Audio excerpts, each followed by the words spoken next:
కొంచెం గట్టిగా చెప్పండి. ఆమేన్. కొంచెం గట్టిగా ఆమేన్. బలంగా ఆమేన్. దేవుని వాక్య ధ్యానంలోకి వెళదాము.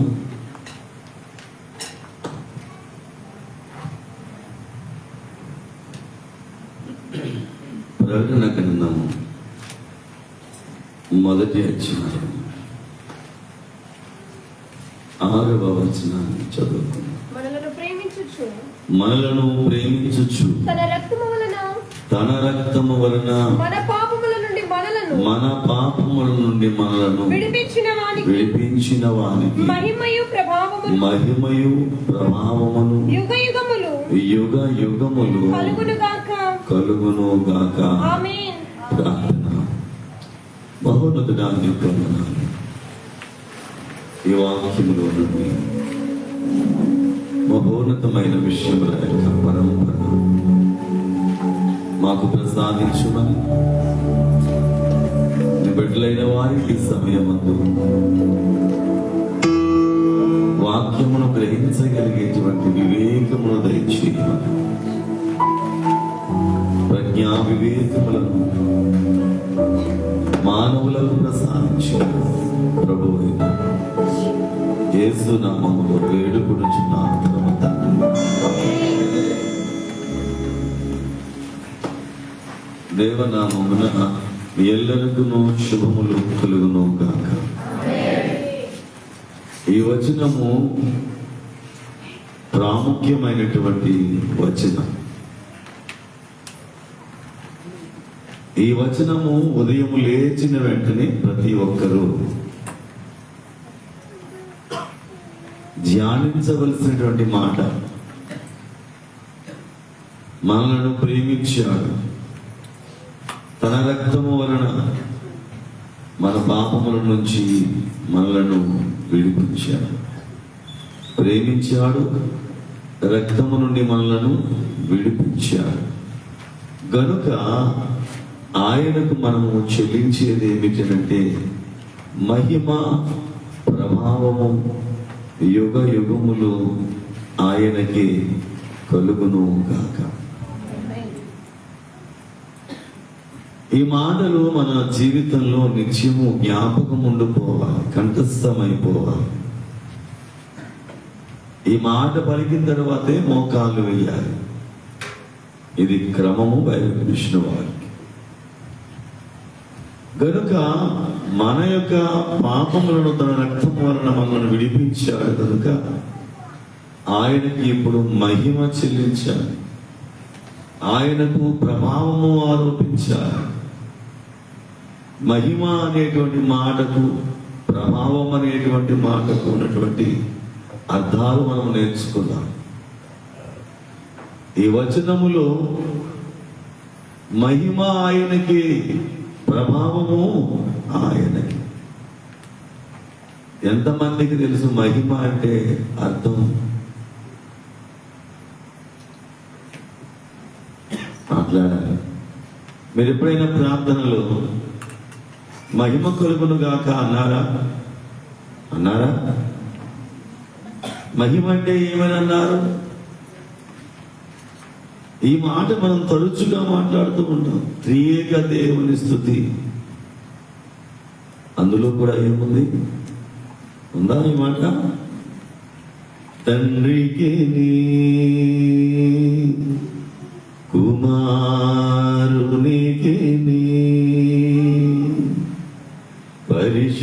పరిశుద్ధాత్మకును ఆదియందు ఇప్పుడు ఎల్లప్పుడు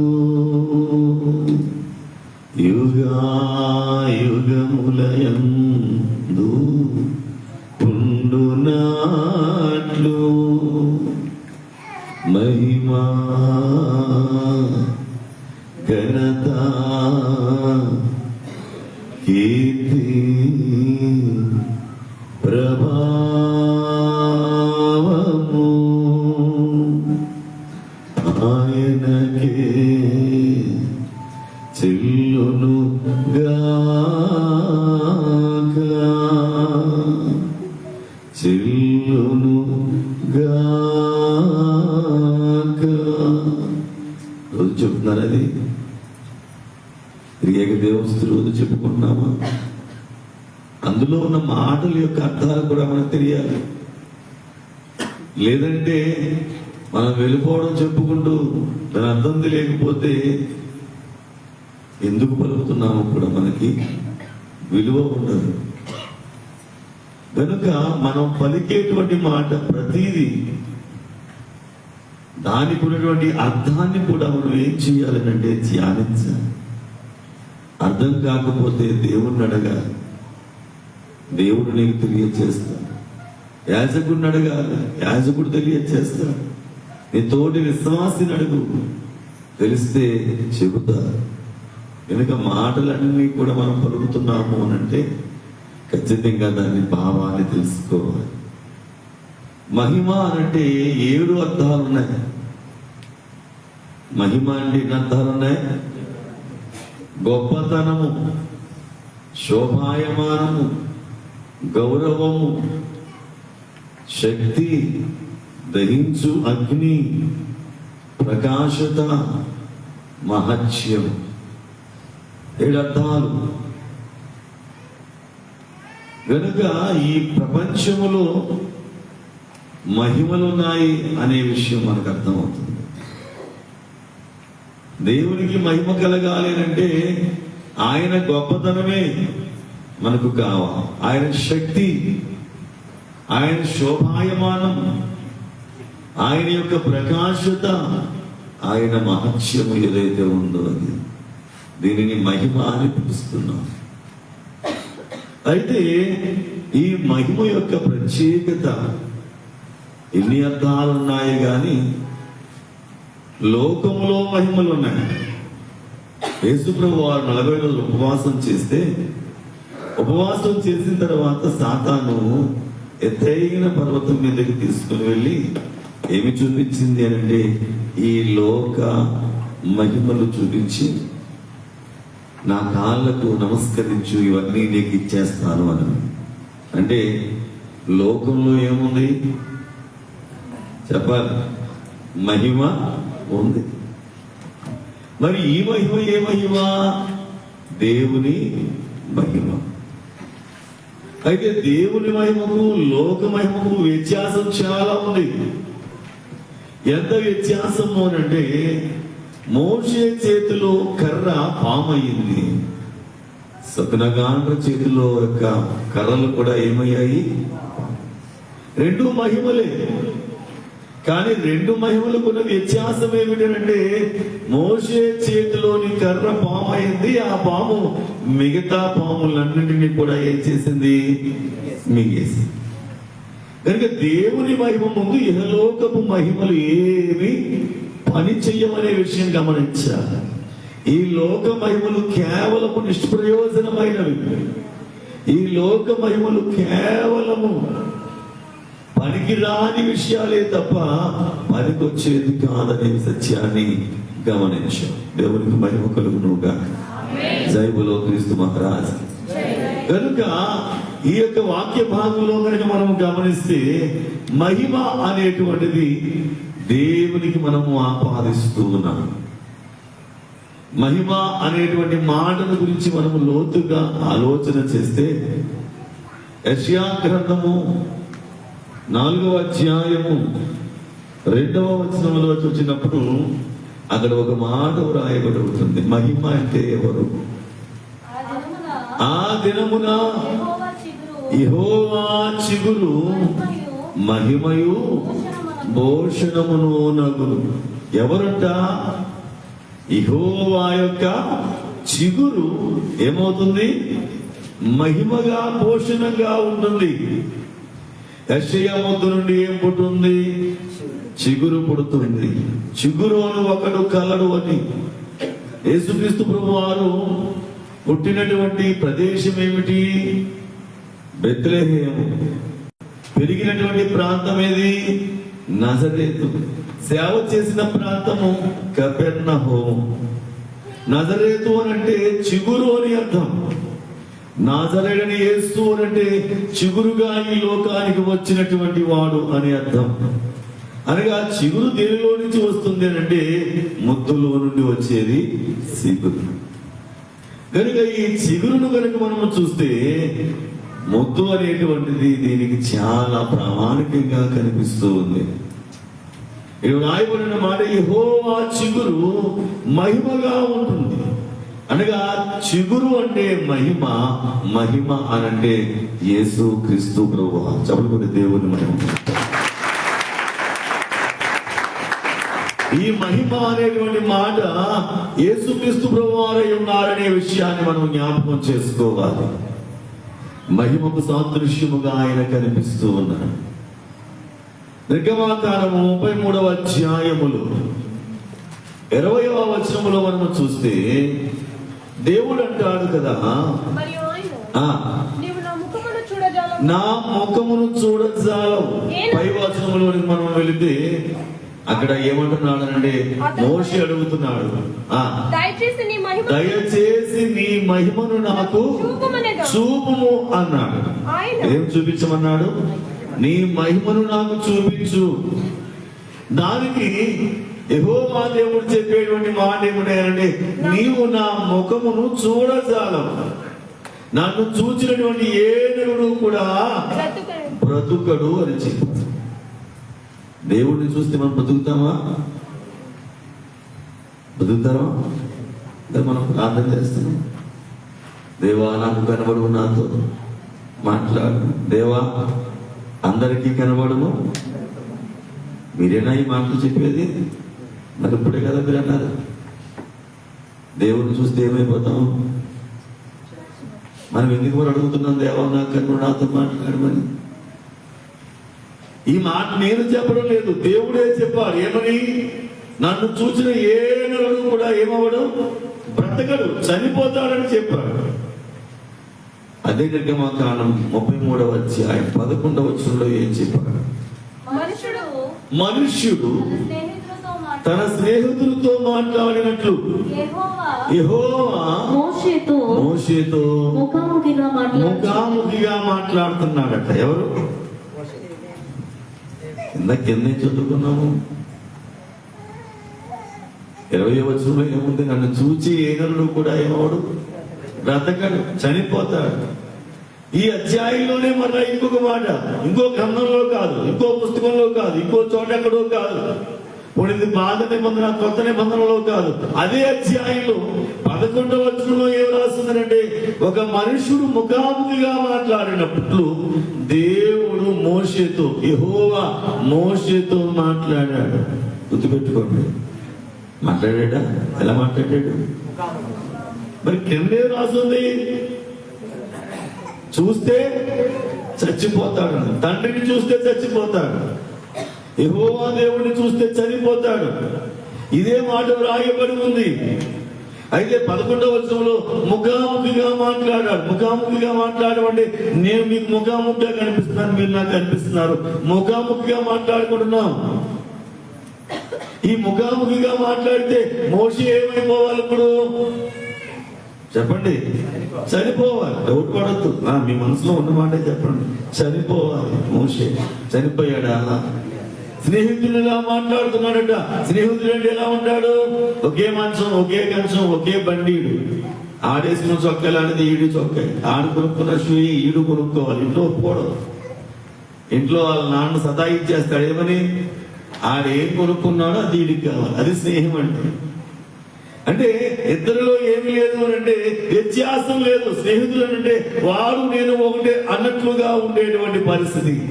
ఇప్పుడు దేవుడు మోషేతో ఎలా మాట్లాడుతున్నాడు? స్నేహితులతో మాట్లాడినట్లుగా మాట్లాడుతున్నాడు అని అంటే, ఇక దేవుడు మోషే దేవుడు ఒకటైపోయారు అక్కడ. కానీ కింద వచనంలోకి వస్తే అదే మోషే అన్నాడు, ప్రభువా నీ మహిమను నాకు కనపరచు. దానికి దేవుడు ఏమన్నాడు? నన్ను చూస్తే చనిపోతావు అన్నాడు. కానీ ఒక స్థలం ఉంది, అక్కడ తీసుకొస్తాను. చదవడం ఒక్కసారి తర్వాత. మరియు యెహోవా ఇదిగో నా సమీపమున ఒక స్థలం ఉంది. నీవు ఆ బండ మీద నిలవవలెను. నా మహిమ నిన్ను దాటి వెళ్ళుచుండగా ఆ బండ సందులో నిన్నుంచి నిన్ను దాటి వెళ్ళు వరకు నా చేతితో నేనేం చేస్తాను? కప్పెదను. నేను నా చెయ్యి తీసిన తరువాత నా వెనుక పార్శ్వమును చూచెదవు, కానీ నా ముఖము నీకు కనబడదు. గుర్తుపెట్టుకోండి. ఏమి చూపించాడు ఇప్పుడు మోషేకు? ముఖం చూపించాడా లేక వెనుక భాగాన్ని చూపించాడా?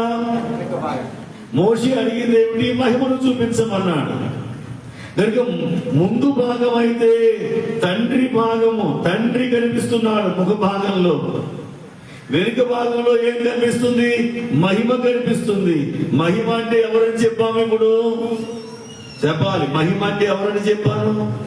యేసుక్రీస్తు ప్రభువారని చెప్పాను. కనుక ముందు భాగము తండ్రి, వెనుక భాగం ఎవరు? చెప్పలు కొట్టండి సార్. దేవుడు మనం అనుకుంటాం చాలా మంది మధ్యకాలంలో భుజం మీద సంచి చేసుకుని వస్తున్నారు. వీళ్ళ పని ఏంటి తెలుసా?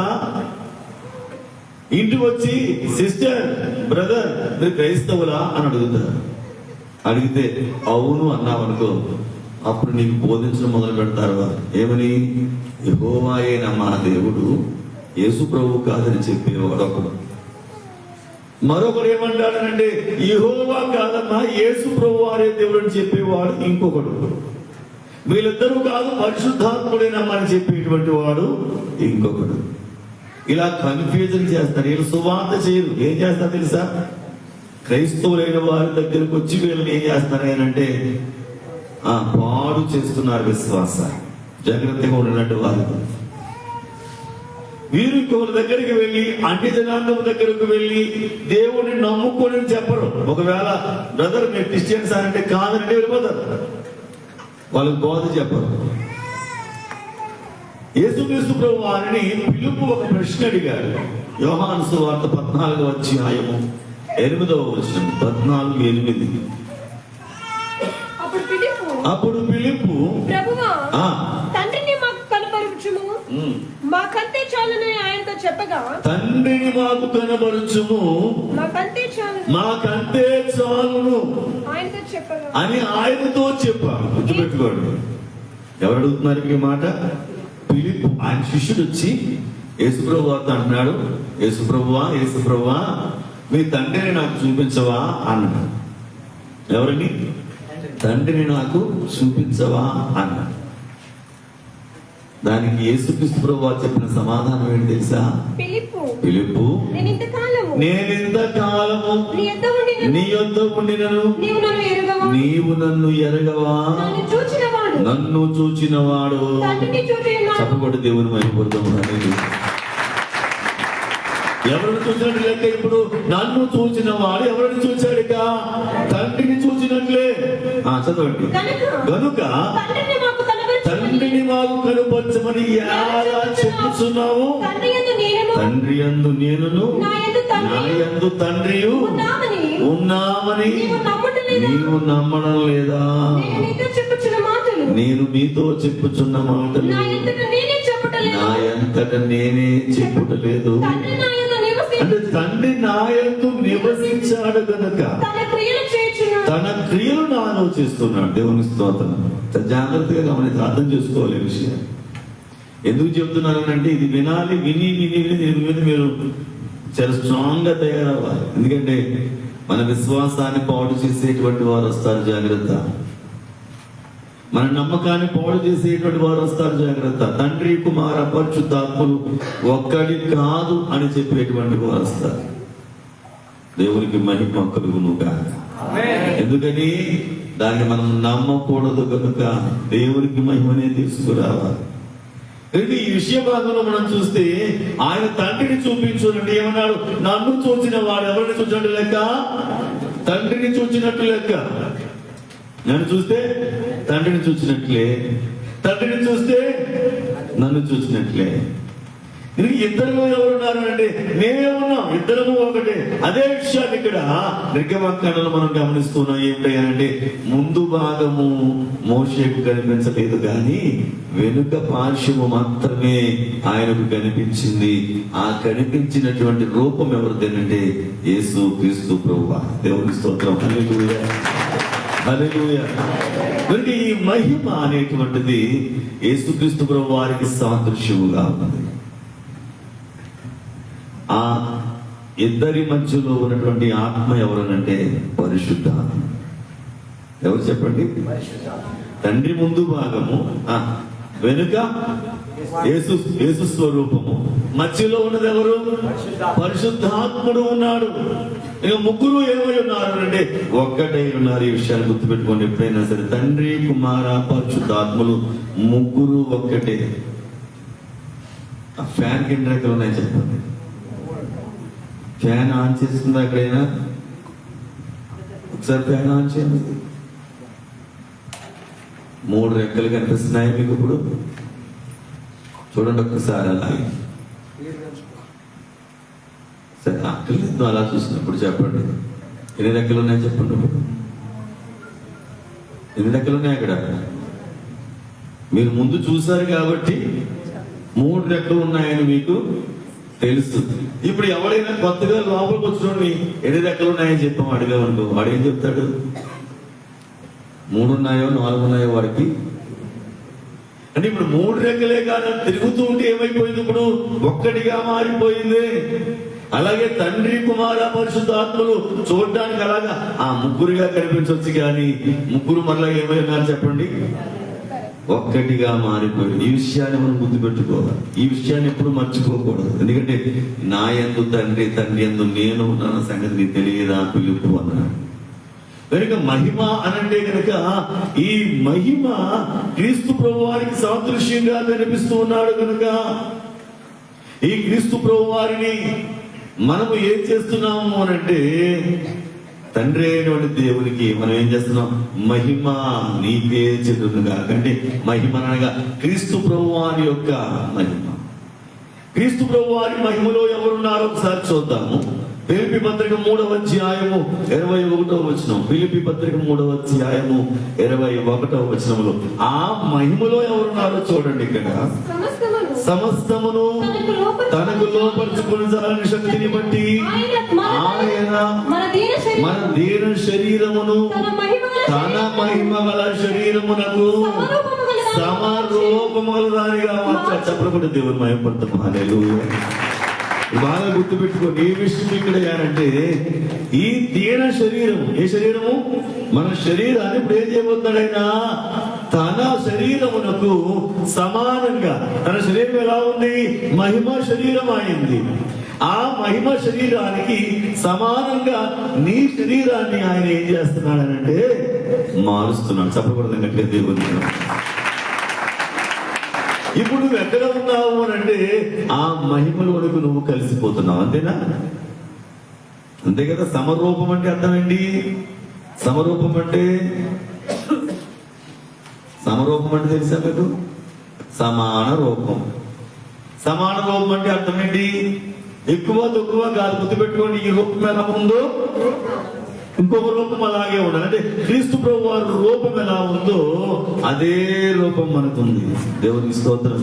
పుటము వేసితివి నీ రూపము చూడనాలో, పుటము వేసితివి నీ రూపము చూడనాలో, యేసయ్యా నీ ఆధిపత్యమే అర్హత కలిగించే ప్రసన్న వదనమును ఆరాధించా, విజయ గీతం మనసారనే విజయముకై ప్రాణత్యాగము చేసాము నీవు.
మన రూపం ఎలా ఉంది అంటే మలినముతో ఉంది, పాపముతో ఉంది, శాపముతో ఉంది, శోధనతో ఉంది, వ్యాధితో ఉంది.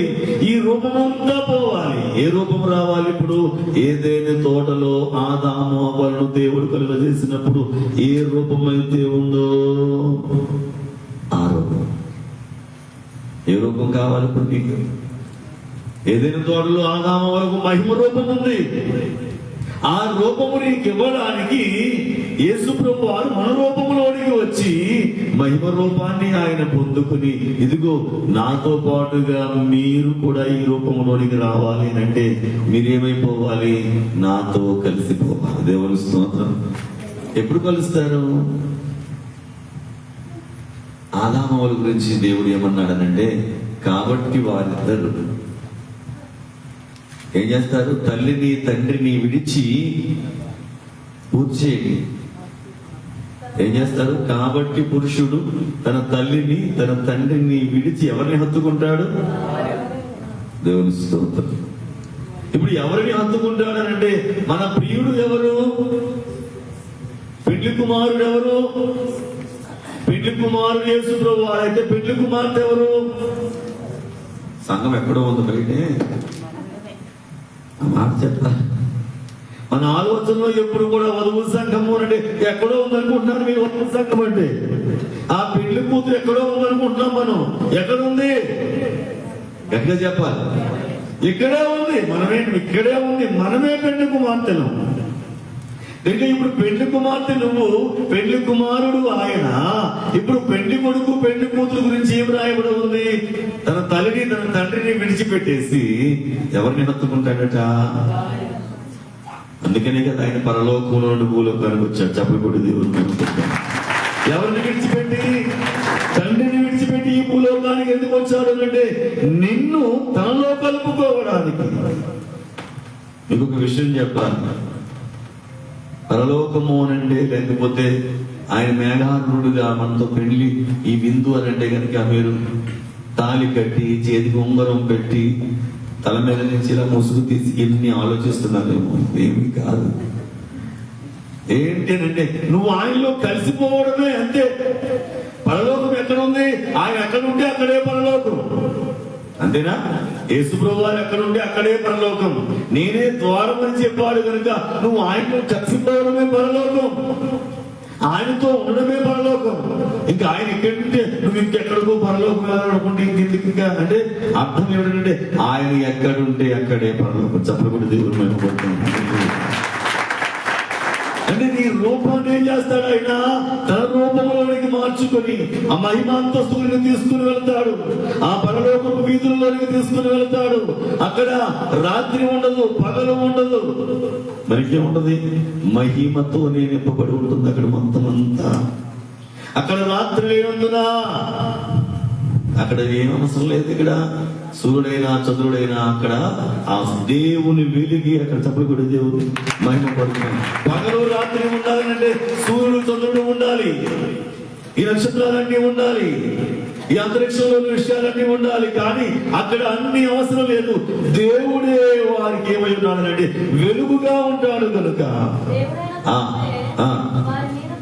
దేవుడైన ప్రభువే వారి మీద ప్రకాశించింది. చివరి మనం చూస్తున్నటువంటి మాటలు ఇవన్నీ. ఈ విషయాన్ని కనుక మనం ఆలోచన చేస్తే కనుక ఇప్పుడు నిన్ను ఆయన ఏం చేస్తాడనంటే తన మహిమలో అంటే నిన్ను ఆయన తనలో కలిపేసుకుంటాడు. నువ్వు వేరు కాదు. కాబట్టి వారిద్దరు ఏమవుతారు? ఏక శరీరము. ఏక శరీరము. యేసు నీ తలపై నాకు ఎంతో హాయి. యేసుని తలంపగానే హృదయం ఆనందముతో నిండిపోవును. నీ సముఖము నా ముఖము చూచుచు వాసము చేసినప్పుడు ఇంకెంత బాగుంటుందో. ఎంత చక్కగా రాశారు దైవ దేవదాసరి గారు. యేసు నీ తలంపే నాకు ఎంతో హాయి. ఆయన తలంచుకుంటేనే హాయి అట. యేసు నిన్ను తలంపగానే హృదయము ఆనందముతో నిండిపోతుంది. నిజమే. ఇప్పుడు మూడవ స్టెప్ ఏమిటంటే నీ సముఖమున నీ ముఖము చూచుచు వాసం అనగా నివాసం చేస్తూ ఉంటే అది ఎలా ఉంటుందో నేను వర్ణించలేదు. చదువుకుంటే దేవుడు ఆ అంతస్తుకు తీసుకుని వెళ్ళేదే ఈ మహిమ. ఆయన మహిమలో నేను సమానంగా కలిపేసుకుంటున్నాడు. ఏ మహిమైతే నువ్వు కోల్పోయావో ఎల్లిన తోటలో, మరలా మహిమను నీకు ఇవ్వడానికి ఆయన మానవుడిగా ఈ లోకానికి వచ్చాడు. ఆయన పాపిగా రాలేదు, కానీ మన పాపములు ఆయన మీద వేయబడ్డాయి కనుక ఆయన పాపిగా మారిపోయాడు. ఆయన పావనుడుగానే వచ్చాడు, పవిత్రుడుగానే వచ్చాడు, శుద్ధుడుగానే వచ్చాడు. ఆయనలో ఏ లోపము లేదు, ఆయనలో ఏ దోషము లేదు. దోషము లేని ఆయన నిన్ను కూడా నిష్కలంకమైనటువంటి పెళ్లి కుమార్తెగా, నిర్దోషమైనటువంటి పెళ్లి కుమార్తెగా, శాపము లేని పాపము లేని లోకము లేని కుమార్తెగా నిన్ను మార్చుకోవడానికి ఆయన ఈ లోకానికి తన తండ్రిని విడిచిపెట్టి ఈ లోకానికి వచ్చేసాడు. చప్పలు కొట్టి దేవుని మహిమ. ఇప్పుడు నీవేమవుతున్నావు అంటే ఆయనలో కలిసిపోతున్నావు. ఈ మహిమ కలిసిపోతుంది. తక్కువ ఎక్కువలు లేవు. ఆయనకి ఏ మహిమ అయితే ఉందో అదే మహిమ సమరూపంగా నిన్ను మారుస్తున్నాడు. నేను ఎక్కువని చెప్పడం లేదు. ఆయన నాతో పాటుగా నువ్వు సమానమే అంటున్నాడు. నువ్వు నా స్నేహితుడు అంటున్నాడు, నా సహోదరుడు అంటున్నాడు. కనుక నీవు ఆయనతో సమానమైపోయావు. ఇప్పుడు దేవుని స్తోత్రం, హల్లెలూయా. ఇప్పుడు ఎవరిలో ఉన్నాం మనం? ఆయన అంటే క్రీస్తు ప్రభు వారికి వచ్చేసాం. మనకు కూడా ఏమొచ్చింది? ఇప్పుడు మహిమ మనకి వచ్చింది కనుక, ఆ పెళ్లి కుమార్తె వరుస మనకు వచ్చింది కనుక, పెళ్లి కుమార్తె అంతస్తు మనకు వచ్చింది కనుక, ఆ మహిమ మనలోనికి వస్తుంది కనుక, ఆ మహిమ ఈ మహిమ కలిపి ఇప్పుడు ఒకటైపోయింది. మరి గుర్తు పెట్టుకున్నప్పుడు తండ్రి ముందు భాష్యమైతే, కుమారుడు వెనుక భాష్యమైతే, ఇప్పుడు నువ్వెక్కడున్నావు? ఆయనలో ఉన్నావా లేదా? యేసుప్రభువులో ఉన్నావు కదా. ఇప్పుడు ఆయనలో నువ్వు ఉన్నావు కాబట్టి ఇప్పుడు ఎవరిలోకి వెళ్ళిపోయావు అంటే తండ్రిలోకే వెళ్ళిపోయావు. ఇప్పుడు తండ్రి, కుమారుడు, నువ్వు, పరిశుద్ధాత్ముడు అందరము కలిసి ఒక్కడైపోయాం. చప్పట్లు కొట్టి దేవుని మహిమ పొందుతాం. హల్లెలూయా. ఇదే పరమార్థము. పరలోకపు అంతస్తు అంటే ఇదే, పరలోకపు స్థానం అంటే ఇదే. ఇక నీవు ఆయన వేరు కాదు, ఆయన నీకు వేరుగా ఉండడు. నీవు ఆయనలో, నువ్వు అందరం కూడా మిళితమైపోయి ఉన్నావు. దైవజనులు ఒక చరణం రాశారు, నేను మీలో మీరు నాలో, నేను మీలో మీరు నాలో, మిళితమయ్యున్నామని అన్న, మిళితమయ్యున్నామని అన్న. యేసునామా ఎంతో మధురం, యేసునామా ఎంతో మధురం, యేసునామా ఎంతో మధురం, మధురం మధురం మధురం మధురం, యేసునామా ఎంతో మధురం, యేసునామా ఎంతో మధురం, యేసునామా ఎంతో మధురం. ఏమని చెప్పారు అంత తెలుగు దేవదాసయ్య గారు? నేను మీలో మీరు నాలో. అంటే ఎవరైనా దేవుడే చెబుతున్నాడు, నేను మీలో మీరు నాలో మిళితమైపోయి ఉన్నాం. మిళితమవడం అంటే ఏంటి? కలిసిపోవడం. పాలల్లో నీళ్ళు కలుపుకుంటామే, కలుపుతారా? కలుపుకుంటాం. రెండు జరుగుతాయి. చెవులు కలుపుతారు, మనం తెచ్చాక కలుపుకుంటాం. ఇప్పుడు దానిలో నుంచి పాలు తీసేసి నీళ్లు పక్కెట్టండి పెట్టగలుగుతారా? చిన్నప్పుడు ఎప్పుడు చదువుకునేవాడిని, చదువుకోవడం కదా, ఏంటంటే ఆ మాట, రాజహంసలు ఉంటాయంట. ఆ రాజహంసల దగ్గర ఇలా నీళ్లు కలిపిన పాలు పెడితే పాలు తాగి నీళ్లు వచ్చేస్తాయంట అని విన్నాను. చూడలేదు సుమా. మీరు ఎవరైనా చూసారా? నాకు తెలిసి అలాంటివి ఉన్నాయని అనుకోవట్లేదు. ఈ వాడుకుంటే ఫేస్బుక్ లో, యూట్యూబ్ లో మొత్తం అస్తమానం అదే పెట్టేది, దాంట్లో డౌట్ ఏం లేదు. నాకు అలాంటివి ఉన్నాయని నాకైతే తెలియదు, నేను చూడలేదు, విన్నాను తప్ప. అంటే దానిలో కలిసిపోయిన తర్వాత అదేంటో ఇదేంటో తెలియదు. ఇప్పుడు నిజమే, మనము నీళ్లు లాంటి వాళ్ళమే, పాలు లాంటి వాడు ఎవరైనంటే నా దేవుడు. ఇప్పుడు నువ్వు దానిలో కలిసిపోయావు అనంటే నువ్వు ఎలా మారిపోయావు? పాలైపోయావు. ఏ నీళ్ళు అంటే నీళ్లు కనిపించవు, పాలే కనిపిస్తాయి. నువ్వు కనిపించకూడదు, క్రీస్తే కనిపించాలి నీళ్ళు.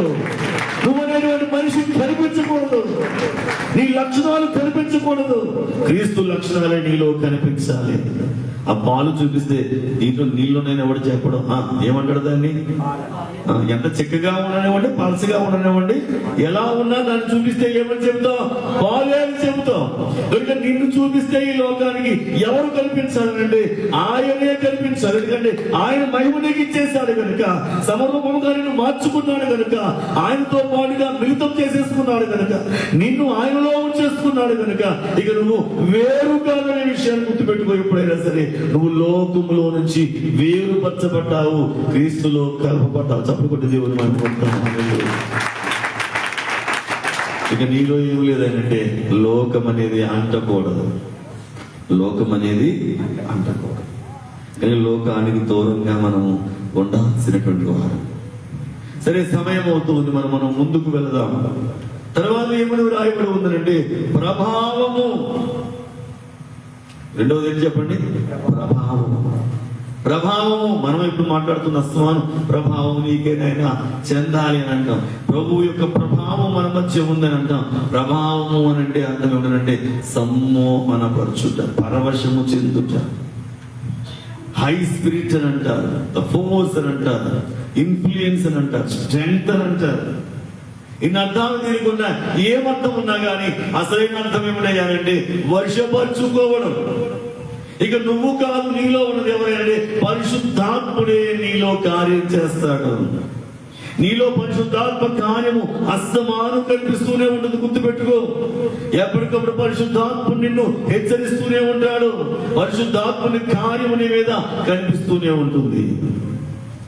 3 మాటలు గుర్తుపెట్టుకోండి. తండ్రి అయినటువంటి దేవుడు నీకు కనిపించడు, కుమారుడైన దేవుడు నీకు కనిపిస్తాడు, పరిశుద్ధాత్ముడైన దేవుడు నీకు అనిపిస్తాడు. గుర్తుపెట్టుకోండి, తండ్రి అయిన దేవుడు మనకి కనిపించడు, ఇది సత్యం. కుమారుడైన క్రీస్తు ప్రభు వారు కనిపిస్తాడు. పరిశుద్ధాత్ముడు ఏం చేస్తాడు? అనిపిస్తాడు. అనిపించడం అంటే నీలో తెలిసిపోతా ఉంటుంది. ప్రార్థన చేస్తున్నప్పుడు ఒక శక్తి వచ్చి నిన్ను తాకుతున్నట్లుగా అనిపించి నీ ఒళ్ళంతా ఏమవుతుంది? జలధరింపుకు వస్తుంది. అది పరిశుద్ధాత్మ అనుభవం. ద హై స్పిరిట్, సమ్మోహన పరిచే శక్తి, పరవశింపజేసేటువంటి శక్తి, ఇది పరిశుద్ధాత్మటువంటి లక్షణం. నేను గుర్తుపెట్టుకోవాలి ఎప్పుడు కూడా. అనుభవంలోనికి మీరు రావాల్సినటువంటి వారై ఉన్నారు. ఒకరోజు యేసుక్రీస్తు ప్రభువు నడిచి వెళ్ళిపోతూ ఉంటే ఆయన సడన్ గా వెళుతూ ఆగిపోయాడు. ఆగిపోయి అన్నాడు కదా, ఎవరో నన్ను ముట్టుకున్నారు. లోకాసు 18వ అధ్యాయము 45వ వచనంలో ఎవరో నన్ను ముట్టుకున్నారు అనంటే పేతురు అంటాడు కదా, ఇంతమంది జనం అటు ఇటు తిరుగుతున్నారు, నీ మీద చుట్టుపడిపోతున్నారు, కానీ నువ్వు ఆగిపోయేమంటున్నావు తెలుసా? నన్ను ఎవరో ముట్టుకున్నారు అని నువ్వు అనుకుంటున్నావు. ఇదేంటి నాయనా అన్నారు పేతురుగా. దానికి ఆయన ఏమో లేదు నాలో నుంచి ఏం వెళ్ళింది? చదువుకున్నా 8వ అధ్యాయం 47వ వచనం. నన్ను ముట్టినది ఎవరని యేసు అడుగుగా మేమెరుగము అన్నప్పుడు ఏలినవాడా జన సమూహములు క్రిక్కిరిసి నీ మీద పడుతున్నారు. యేసు ఎవడో నన్ను ముట్టెను, ప్రభావము నాలో నుండి వెడలిపోయినదని నాకు తెలిసింది. గుర్తుపెట్టుకోండి, ఏమన్నాడు ఇక్కడ ఆయన? ప్రభావము నాలో నుండి వెళ్ళింది. అంతమంది మీద పడిపోతూ ఉంటే ఒకే ఒక కుమార్తె వచ్చి ఆయన చెంగు ముట్టుకుంటే నేను బాగుపడతాను అనుకుంది. ఇన్నాళ్ళకి యేసు చెంగు ముట్ట, ఇన్నాళ్ళకి యేసు చెంగు ముట్ట, ఇడుమాలన్నిటి నుండి విడుదలాయే. వినరయ్యా యేసు ప్రభావము, గణరయ్యా క్రీస్తుని ఘనకార్యము. దేవుని స్తోత్రం. నాకేం గొడవ అయితే పట్టట్లేదే.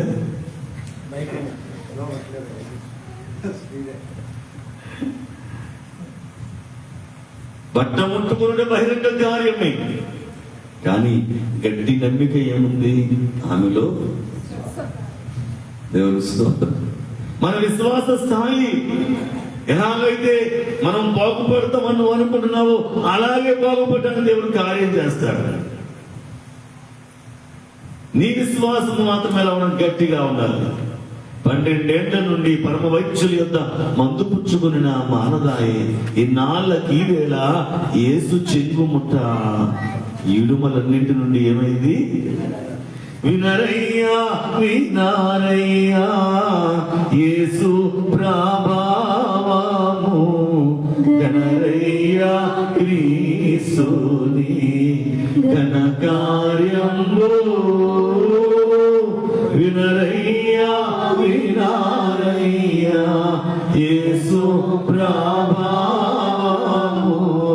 గణరయ్యా క్రీస్తుని ఘన కార్యము. ఇలా మనం ఆలోచన చేస్తే ప్రభావము అనేటువంటిది పరిశుద్ధాత్మ సాదృశ్యంగా గుర్తుపెట్టుకోండి. ప్రభావము అంటే ఏంటి చెప్పండి? హై స్పిరిట్ అనగా పరిశుద్ధాత్మ శక్తి. ప్రభావము ఆయనలో నుంచి బయలు వెళ్ళింది. ఆయన ఎక్కడున్నాడు? అక్కడే ఉన్నాడు. ఆయన నుంచి ఏమొచ్చింది? బయటికి ఏమొచ్చింది? బయటకు వచ్చింది. కనిపించిందా ఎవరికైనా? పేతురు కనిపించిందా? చుట్టూ ఉన్న వారికి కనిపించిందా? మీద పడుతున్న వారికి కనిపించిందా? ఎవరికి కనిపించిందండి? ఎవరైతే మనసులో అనుకుంటారో వారికి మాత్రమే పరిశుద్ధ ఆత్మశక్తి కనిపిస్తుంది. తప్పకుండా ఇందాక పాడుతూ వర్షిప్ చేసినప్పుడు, ఆరాధన చేసినప్పుడు కొంతమంది పరిశుద్ధాత్మ శక్తి చేత ప్రభావితమయ్యారు. కొంతమంది స్తంభాలాగా ఉండిపోయారా? ఎందుకని? ఎవరైతే దాన్ని తీసుకోగలుగుతారో, ఎవరైతే ఇది నాకు కావాలనుకుంటారో, 12 సంవత్సరాల నుంచి నేను బాధపడ్డాను, నా వ్యాధి తగ్గలేదు, ఇదిగో ఆయన యొక్క వస్త్రం ముట్టుకుంటే నేను బాగుపడతానని అనుకుంది. ఎవరైనా చెప్పారా ఆమెకి వస్త్రం ముట్టుకుంటే బాగుపడతారని? ఎవరైనా చెప్పారా? అంతకుముందు ఏం జరిగిందా? లేదే. అనుకుంది ఏమని? నేను ముట్టుకుంటాను, నా దేవుడు నాకు స్వస్థపరుస్తాడు అనుకుంది. ఆమె విశ్వాసం ఏం చేసింది అంటే ఆమె ముట్టుకోడు. బట్ట ముట్టుకునుట బహిరంగ కార్యం. గుర్తుపెట్టుకోండి. బట్ట ముట్టుకోవడం ఏంటి? ఇలాగా బహిరంగంగా అందరూ చూసేది ఉండొచ్చు, కానీ ఆమె మనసులో ఉన్న నమ్మిక మాత్రం నువ్వు చూడలేదు. ఎవరి నమ్మిక వారిది, ఎవరి విశ్వాసము వారిది. ఇదిగో ఈ మందిరానికి వచ్చేటువంటి వారికి దేవుడే కార్యాలు చేస్తున్నాడు, అద్భుతాలు చేస్తున్నాడు, ఆశ్చర్య కార్యాలు చేస్తూ ఉన్నాడు. నాకెందుకు జరగడం లేదని నువ్వు అనుకుంటున్నావేమో. అయితే వారికి ఉన్న విశ్వాస స్థాయి నీ దగ్గర లేదేమో. ఒక్కసారి పరిశీలన చేసుకో. చాలా మంది ముట్టుకున్నారు అక్కడ యేసుప్రభు వారిని, కానీ అనుకున్నటువంటి ఆ వ్యక్తికి మాత్రమే ఏం కలిగిందని అంటే స్వస్థత కలిగింది. చెప్పకూడదు. దేవుని ఇది ప్రభావము. దేవునికి ఇప్పుడు ఏమి కలగాలంటే మహిమ కలగాలి, అలాగే ప్రభావము కలగాలంటే మహిమనే క్రీస్తు ప్రభు వారు ఆయనలోనే, ప్రభావము కూడా ఆయనలోనే. దేవునికి మహిమ కలుగును గాక. సైబులో క్రీస్తు మహారాజ్కి. ఇంకా తండ్రి అయినటువంటి దేవుణ్ణి చూస్తే ఎవరైనా చనిపోతారు. ఇశ్రాయేలు కూడా ఇదిగో మేము యెహోవా దేవుణ్ణి చూసితిమి, అయినా మేము బ్రతికి ఉన్నామని అనుకుంటున్నారు వాళ్ళు. 24వ నిర్మాణంలో అనేక పర్యాయములు ఇదే రీతిగా దేవుణ్ణి చూచాము, మేము బ్రతికాము, దేవుణ్ణి చూచాము, బ్రతికామనంటే అన్ని సందర్భాలలో కూడా వాళ్ళు బ్రతికారు అంటే ఎవరిని చూచారు అంటే క్రీస్తు ప్రభు వారిని చూచారు. అందరూ కూడా చెప్పు కూడా దేవుని మహిమ. పాత నిబంధనలో దేవుణ్ణి చూచామన్న వాళ్ళందరూ కూడా ఎలా చూచారనంటే దేవుని మహిమ అనే క్రీస్తు ప్రభు వారిని వారు చూచారు. ఆ రూపమే శరీరధారిగా ఈ భూలోకానికి వచ్చింది. ఆ వాక్యమే శరీరధారిగా ఈ భూలోకంలోనికి వచ్చింది. నిన్ను రక్షించడానికి తండ్రి చేతిని విడిచిపెట్టి వచ్చింది. అందుకని శిలువ మ్రాను మీద ఆయన పలికినటువంటి మాటలలో 4వ మాట ఏమిటంటే నా దేవా నా దేవా నన్నెందుకు అన్నాడే మాట. నా దేవా నా దేవా. మరి తండ్రి కుమారుని చేతిని ఎందుకు విడిచిపెట్టాడు అంటే కుమారుని చేతిని తండ్రిని విడిచిపెట్టకపోతే తండ్రి సపోర్ట్ ఆయనకు ఉంటుంది, తండ్రి శక్తి ఆయనకు ఉంటుంది, తండ్రి యొక్క ప్రభావం ఆయనలో ఉంటుంది. తండ్రిలో ఉన్న మహిమ ఆయనలోనే ఉంటుంది. ఇవన్నీ ఉండి ఆయన శిలువ వేయబడితే పెద్ద విషయం ఏమి కాదు, గుర్తుపెట్టుకోండి. నీకు నాకు అయితే శిలువ మేకులు కొడితే నొప్పి కలుగుతుంది. దేవుడికి మేకులు కొట్టామనుకో సహజంగా ఆయన నొప్పి ఉంటుందా? నొప్పి లేకుండా ఉండదు. నొప్పి ఉండదు అనుకుంటే ఏముండదు, అంతే కదా. ఆయన ఎలా అనుకుంటే అలాగే ఉండదు కదా. కొరడా దెబ్బలు ఏమనిపించదు ఆయనకి, ముండ కిరీటం ఏమో ఆయనకి అనిపించదు. ఎందుకంటే ఆయన దేవుడు కాబట్టి ఆయనకి బాధలు ఏమీ ఉండవు కనుక. అందుకనే తండ్రి ఏం చేస్తాడంటే, నువ్వు ఏమి చేయాలంటే ఒక మానవుడు ఎలాగైతే శిక్షను ఇస్తాడో, శ్రమను ఇస్తాడో, బాధలు ఇస్తాడో, ఎలాగైతే తన శరీరంలో నుంచి రక్తము కారుతున్నప్పుడు వెలువెల్లాడిపోతాడో, నువ్వు అలాగే ఉండాలి కనుక నేను నీ చేతిని నేను విడిచిపెడుతున్నాను. రెండవ అర్థం ఏమిటయ్యా అంటే, నేను నీ చేతిని విడిచిపెడితేనే నువ్వు ఎవరు చేపట్టుకుంటావు? వధువు సంఘం యొక్క చెయ్యి. అనగా నీ చెయ్యి నా చెయ్యి ఆయన పట్టుకోవాలని అంటే ఎవరు విడిచిపెట్టాలి? అప్పుడు తండ్రి విడిచిపెట్టాలి. కాబట్టి పురుషుడు తన తల్లిని తన తండ్రిని విడిచి ఎవరిని హత్తుకుంటాడు? ఇప్పుడు నిన్ను హత్తుకుంటాడు. అందుకని తండ్రి ఎందుకు చెయ్యి విడిచిపెట్టాడని అంటే నీ చెయ్యి పట్టుకోవడానికి. ఇప్పుడు నువ్వు ఆయన చేతిని పట్టుకున్నావు, ఆయనలో నువ్వు ఏకమైపోయావు. ఇప్పుడు నిన్ను ఆయనకు దగ్గరకు చేసే పని ఎవరిదయ్యానంటే పరిశుద్ధాత్మ పని ఉంటుంది. ఏం చేస్తున్నాడు ఇప్పుడు పరిశుద్ధాత్ముడు? ఆయన నీ చేయబట్టుకున్నాడు కనుక ఇప్పుడు నువ్వేం చేయాలి? లోకము చేయబట్టుకోకుండా నేను నిత్యము కాపాడుకుంటూ ఉండేటువంటి పని ఎవరిదంటే పరిశుద్ధాత్మ పని. అందుకని యేసుక్రీస్తు ప్రభువు అన్న మాట ఏమిటంటే, నన్ను ఏమైనా అన్న క్షమాపణ ఉంది, తండ్రిని ఏమైనా అన్న క్షమాపణ ఉంది, కానీ పరిశుద్ధాత్ముని ఎవడైనా ఏమైనా అంటే వానికి ఇహలోకంలో గాని పరమందు గాని పాప క్షమాపణ లేదు. పరిశుద్ధాత్మ గురించి ఎవరు తప్పుగా మాట్లాడకూడదు. పరిశుద్ధాత్మ గురించి ఇష్టానుసారంగా ఎవరు మాట్లాడకూడదు. ఆత్మ చేసిన దానికి అనే మాటకూడదు, అనకూడదు. ఎందుకంటే ఆమెకు వచ్చిన ఆత్మ నిజమైన ఆత్మ కాదు అన్న సంగతి నువ్వు నిర్ధారణ చేసే శక్తి నీ దగ్గర లేదు కనుక మౌనంగా ఉండడమే మేలు. ఎందుకంటే పరిశుద్ధాత్మ శక్తిని నువ్వు కూడా కనుగొనగలిగితేనే ఆ అనుభవంలో నువ్వు రాగలుగుతావు. ఇప్పుడు పరిశుద్ధాత్మ చేసే పని ఏమిటయ్యాలంటే, ఇప్పుడు నిన్ను మళ్ళా లోకములోనికి వెళ్ళిపోకుండా రాకడలో నువ్వు ఎత్తబడడానికి, రాకడలోనికి నువ్వు చేర్చబడడానికి ప్రయాసపడుతున్నాడు. దైవజనం చక్కగా ఉచ్చారణ రాశారు. నేనిక సిద్ధంబుగా లేదని తెలిసినది నిరుకు గానాన్ పరిశుద్ధాత్మయే నాను, గానాన్ పరిశుద్ధాత్మయే నాను, కడకు సిద్ధము చేసి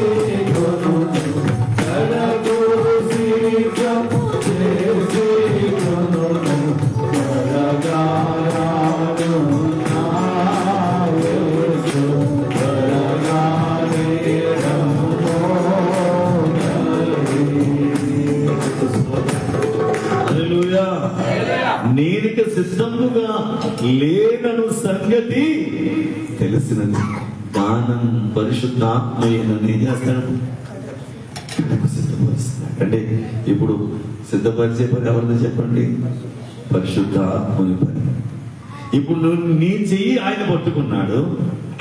ఇప్పుడు ఈ చెయ్యి లోకములో కలిసిపోకుండా ఎప్పటికప్పుడు ఈ చేతిని ఆయన ఏం చేస్తాడు అంటే తండ్రికే కలపడానికి ప్రయత్నం చేస్తాడు. పరిశుద్ధాత్మ నిత్యము ప్రయాసపడుతున్నాడు, రోజు ప్రయాసపడుతున్నాడు పరిశుద్ధాత్ముడు.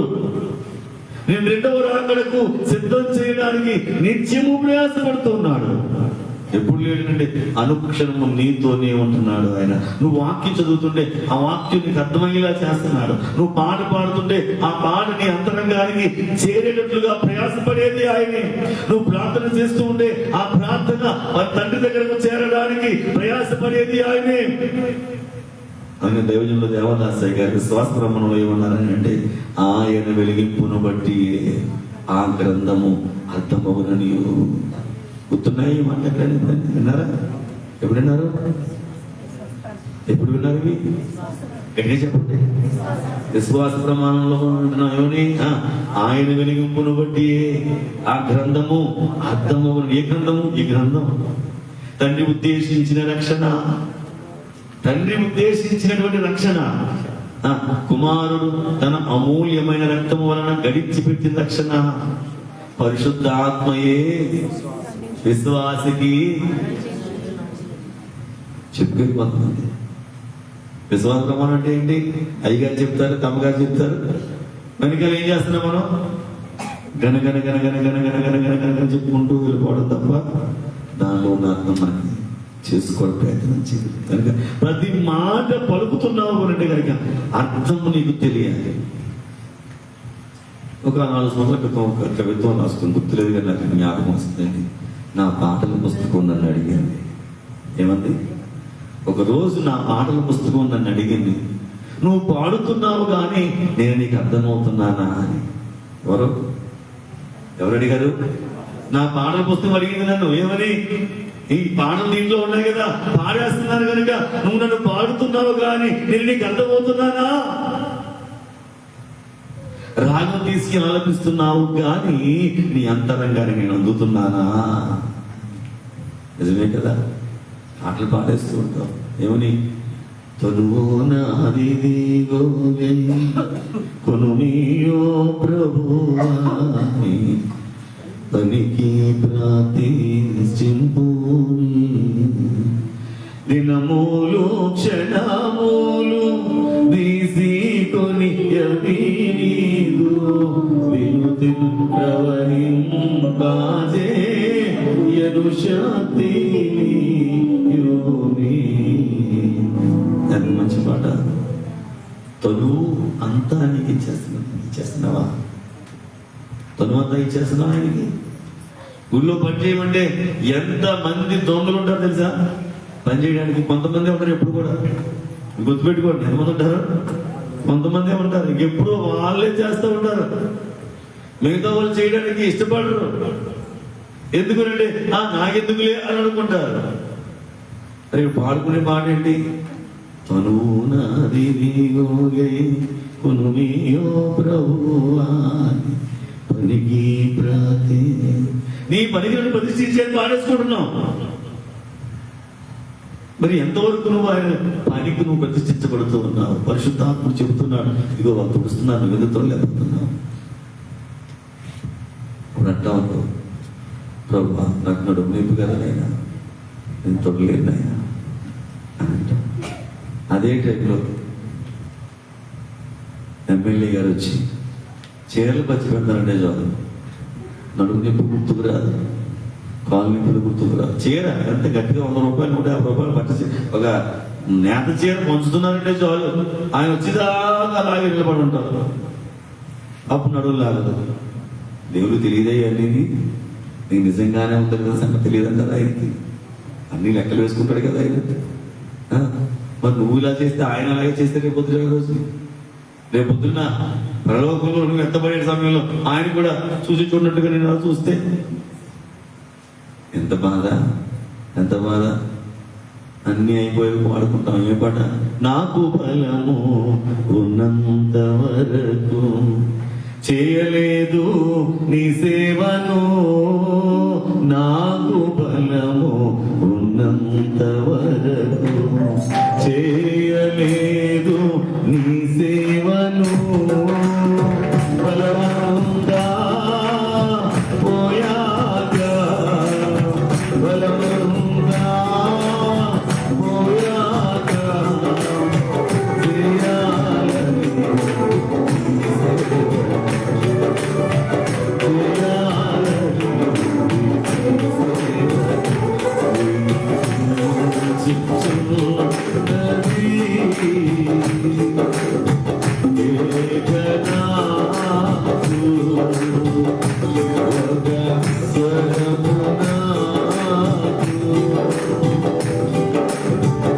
నాకు కను దృష్టి చదువలేదు నీ వాక్యము, నాకు కను దృష్టి చదువలేదు నీ వాక్యము. దుష్టంగా పోయాక దుష్టంగా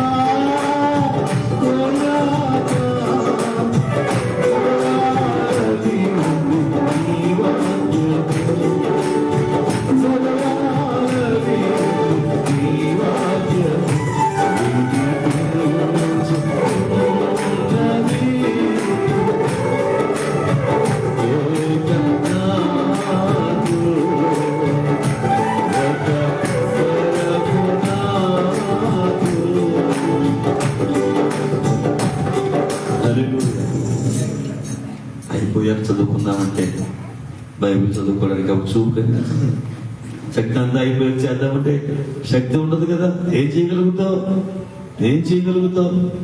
మా నాన్నగారు హై స్కూల్లో హెచ్ఎంగా ఉద్యోగం చేసేవారు, హెడ్ మాస్టర్గా చేసేవారు.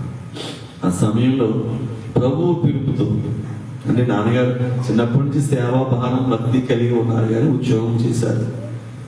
చేస్తున్న సమయంలో ఇంకొక 10 సంవత్సరాలు ఎంత సర్వీస్ ఉండగా ప్రభువు ఉద్యోగాన్ని రాజీనామా చేసేయాలి. అంతే వెంటనే నాన్నగారు రాజీనామా పత్రం పట్టుకెళ్ళి జిల్లాధికారి పట్టుకెళ్ళిస్తే ఆయన అన్నాడట, ఏమయ్యా నీకేమైనా మతిపోయిందా, నీకైనా పిచ్చి పట్టిందా? 4 పిల్లలు అంటున్నావు, ఒక ఆడపిల్ల అంటున్నావు, 4 మగవాళ్ళు, ఒక ఆడపిల్లని ఎలా పోషిస్తాం? ఏం చేస్తాం? నా దేవుడు నన్ను పోషిస్తాడు. నాన్నగారు ఏమన్నారు? ఒకసారి నువ్వు డాక్టర్ దగ్గర చూపించుకో, ఎందుకైనా మంచిది. ఇంట్లో వాళ్ళకి చెప్పొచ్చావా లేదా? అసలు నువ్వు నీ ఇష్టానుసారంగా నువ్వు ఇచ్చేస్తే నీకు టైం ఇస్తాను, ఒక 1 నెల రోజులు, అప్పుడు దాకా నేను ముందుకు పంపించిన ఇక్కడ దగ్గర పెట్టుకుంటాను, ఆలోచించుకురా. అన్నీ ఆలోచించుకుని వచ్చానండి నేను అని మా నాన్నగారు ఆయన బోధ చేశాడు.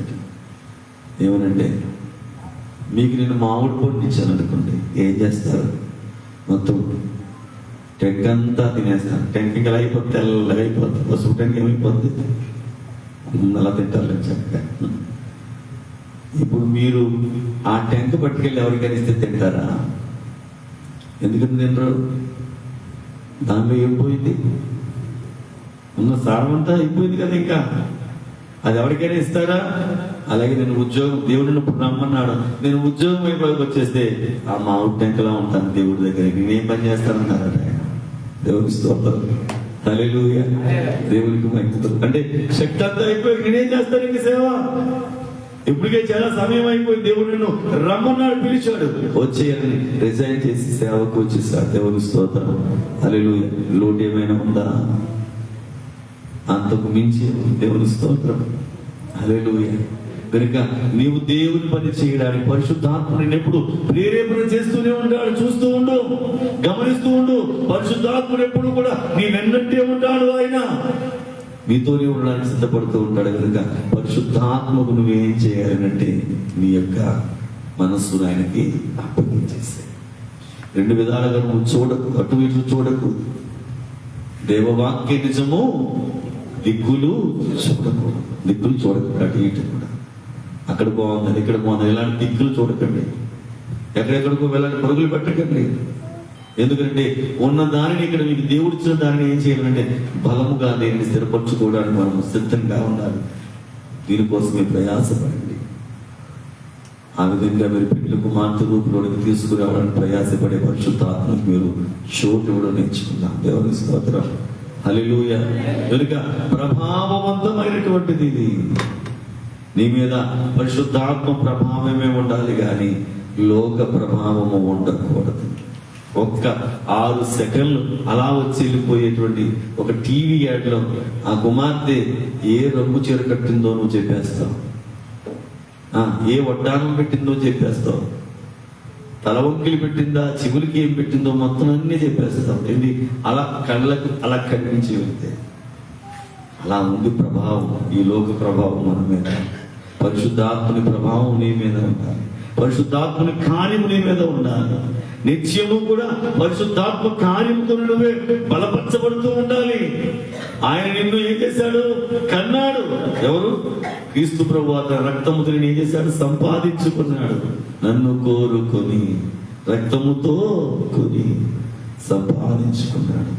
నన్ను కోరుకొని రక్తముతో కొని నీ కొరకు సంపాదించుకున్న రేడా, నీ కొరకు సంపాదించుకున్న రేడా, ఆత్మతోను సత్యముతోను ఆరాధించెదమయ్యా. ఆత్మరూపి కృపను చూపి అంగీకరించుమయ్యా. ఆత్మరూపి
విలువ పెట్టి నువ్వు కొనబడ్డావు కనుక కొనబడిన నీవు మళ్ళా తిరిగి లోకములోనికి వెళ్ళిపోకుండా పరిశుద్ధాత్మ నిన్ను కాపాడుకుంటూ ఉన్నాడు కనుక మహిమలోనికి నిన్ను చేర్చడానికి ఆయన ప్రయాసపడుతూ ఉన్నాడు.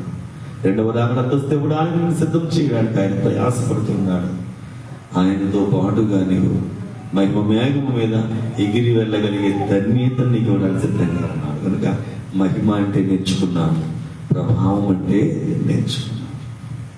సమయము అయిపోయింది, అవలేదు, అలా ఉంది. ఏం చెప్పండి, సమయం మొదలుపెట్టి గంట దాటింది, ముగించేస్తే చాలా మంచిది. కానీ ముగించవలసిన మాట ఇంకొకటి ఉంది. నిన్న అక్కడ సగం అయింది పార్ట్ ఏంటి, ఏ ఊరిది, ఉదయంలో సగం, ఈ వచనంలో సగం అయింది. అక్కడ ఇంకో సగంలో ఇక్కడ మహిమ గురించి ప్రభావం గురించి నేర్చుకున్నాం. ఇక చివరి మాట ఏంటంటే యుగ యుగములు కలుగునుగా. ఏంటి చెప్పండి, యుగ యుగములు. యుగ యుగములు అని అంటే దీనికి ఎన్ని సంవత్సరాలని ఖచ్చితంగా చెప్పలేము, కానీ 1000 సంవత్సరాలు దాటి 2000 సంవత్సరాల వరకు అనుకోండి యుగం. బైబిల్ ప్రకారంగా చూస్తే 7 యుగాలు ఉన్నాయి బైబిల్లో. ఎన్నో యుగాలు? 7 యుగాలు. మొదటి యుగము ఆదాము దగ్గర నుండి నోవహు వరకు మొదటి యుగం. ఎక్కడి నుంచి? రెండవ యుగము నోవహు దగ్గర నుండి అబ్రహాము వరకు రెండవ యుగం. మూడవది అబ్రహాము నుండి దావీదు వరకు.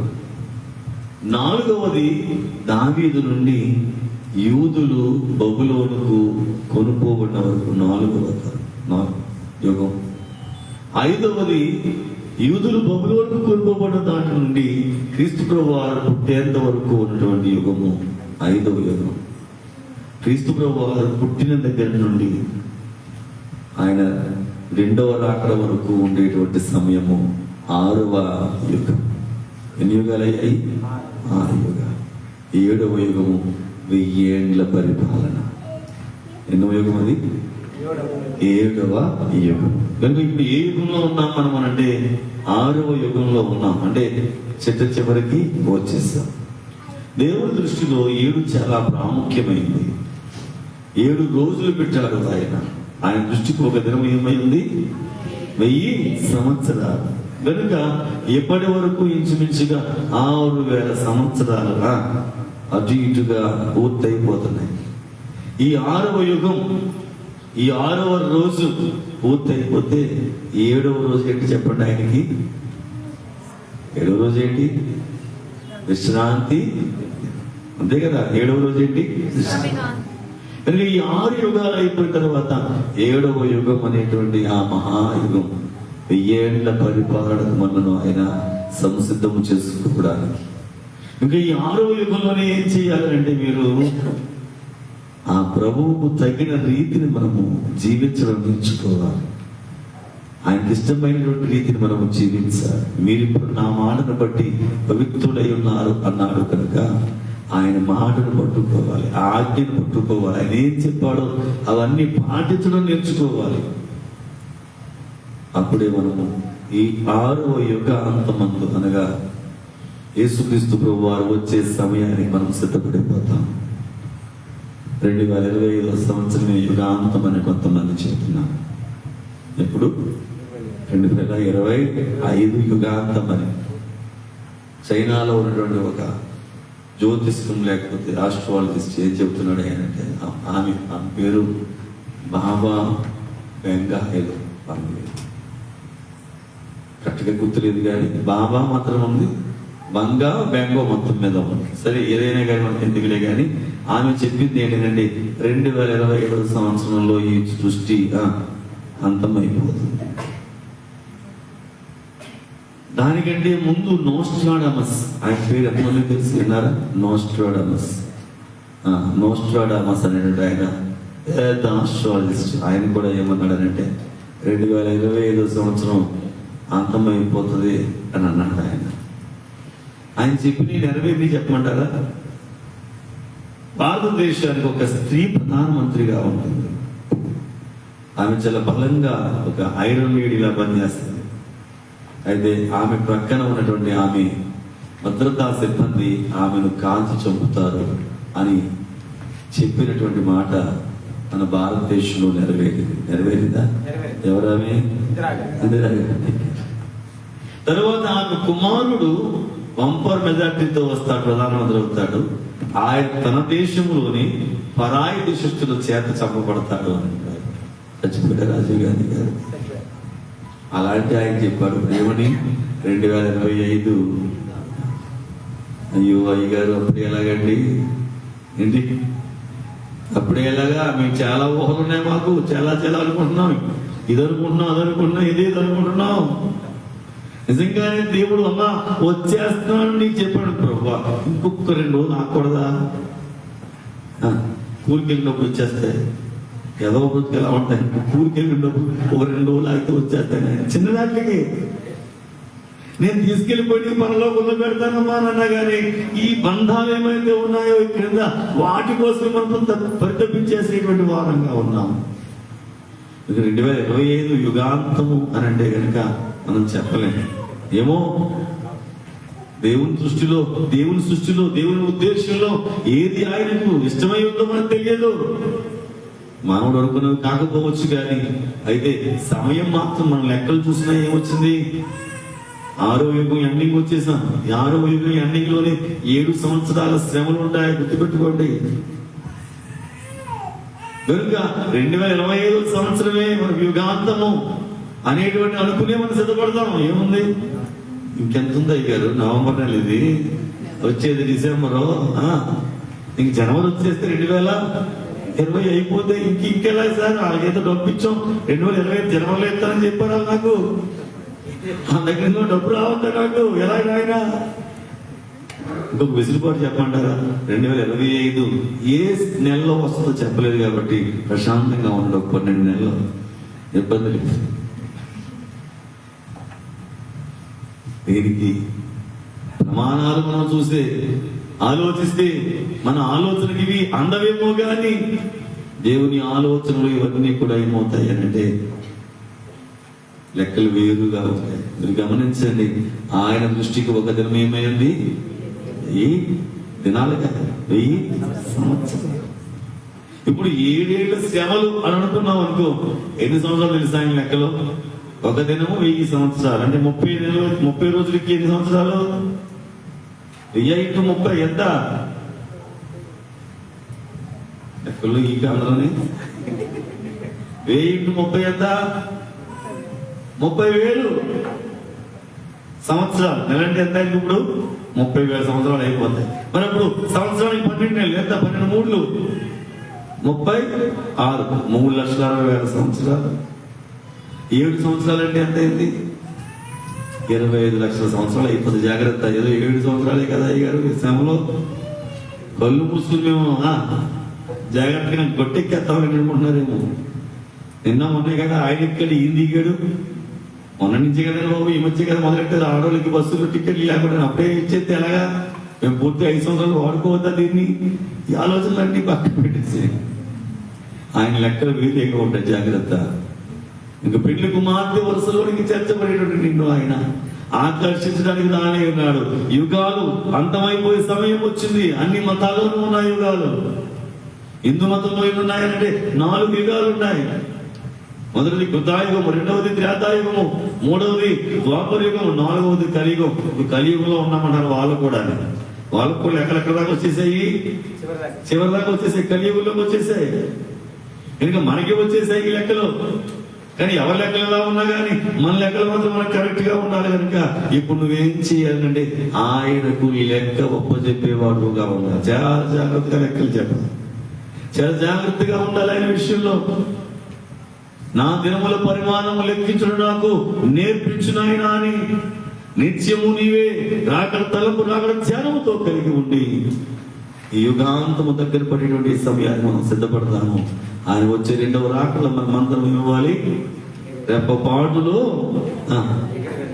వెళ్ళాలి అంటే ఏమనకూడదు. వీళ్ళనంటే అధమము ఒక్క పాపమైనా అంటకుండా ఉన్నది, అంటున్నది, అంటనీయకుండా ఉన్నది. దేవుని స్తోత్రం. ఎలా ఉండాలి? అంటూ చాలా నిష్ట, నేను చాలా నియమంగా ఉంటాను, నేను అంటకుండా ఉన్నది అనే విషయాన్ని గుర్తుపెట్టుకున్నాను. ఇక లోకములకు అంటకుండా ఉండేటువంటి అంతస్తులు మనం చేర్చబడుతుంది.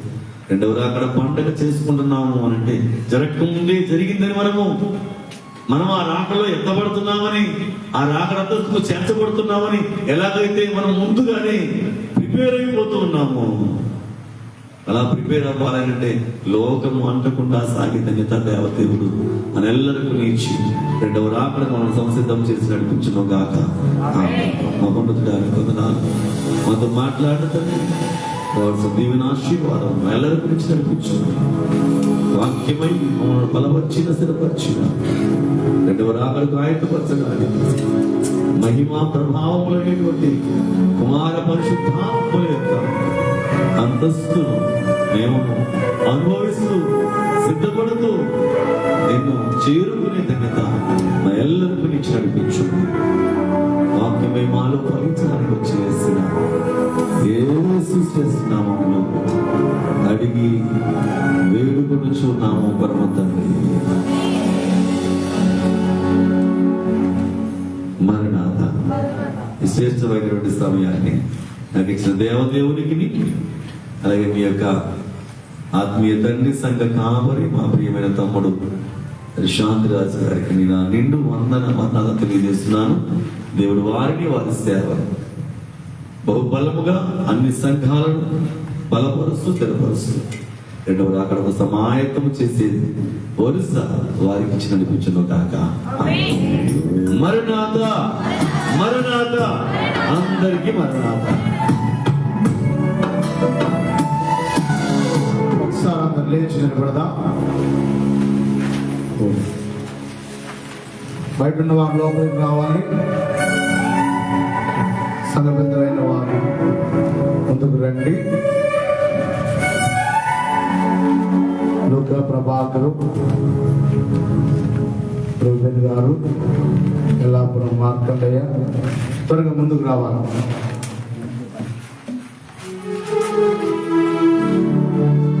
జీవరత్నం ముందుకు రావాలి. కొండ్రప్ప ముందుకు రావాలి. దయచేసి త్వరగా రావాలి. బహు దూర ప్రయాణము, విజయవాడ నుంచి 200 కిలోమీటర్లు అంత దూర ప్రయాణం. అక్కడ నుండి కారులో వచ్చి పిలువగానే ప్రేమతో మన మధ్యకు అయ్యగారు వచ్చారు. చక్కటి వాక్య వర్తమానం. అందుకే నాకు అనిపిస్తుంది అయ్యగారికి ఒక 3 గంటలు టైం ఇవ్వాలి. మనం ఎంత టైం? ఒక 3 గంటలు ఇస్తే సరిపోతుంది. మీరు ఎక్కడ కూర్చుంటారు? అంటున్నారు కానీ ఉంటారు కదా. ఈరోజు చాలా మంది కార్యక్రమానికి రాలేదు. నాకు అదే బాధ. దాదాపు 3 రోజుల నుంచి సరిగా నిద్రపో